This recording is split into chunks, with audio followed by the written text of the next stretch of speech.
చాలామంది ఏమనుకుంటారంటే non veg food తినడం వల్లనే హార్ట్ అటాక్స్ వస్తాయి, సో వెజిటేరియన్స్ మేమంతా సేఫ్ అని ఫీల్ అవుతూ ఉంటారు. కానీ వెజిటేరియన్స్లో కూడా ఒక చిన్న సమస్య ఉందండోయ్.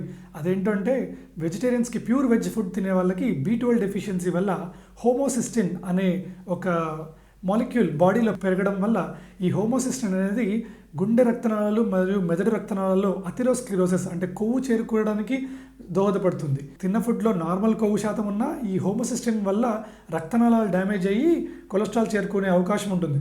దాంతోపాటు క్లాటింగ్ ఎక్కువగా అయ్యే ప్రాబ్లం ఉండడం వల్ల లంగ్స్లోనూ కూడా pulmonary thromboembolism, acute MI, brain stroke ఇలాంటివన్నీ వచ్చే అవకాశం ఉంటుంది. సో నెక్స్ట్ టైం ఎప్పుడైనా బ్లడ్ టెస్ట్లు చేయించుకునేటప్పుడు కొలెస్ట్రాల్ ఒకటే కాదు, హోమోసిస్టిన్, హెచ్ఎస్సిఆర్పి, లైపోప్రోటీన్ ఏ ఇలా రకరకాల టెస్టులు కూడా చేసుకోవడం వల్ల హార్ట్ అటాక్ని, బ్రెయిన్ స్ట్రోక్ని నిరోధించవచ్చు.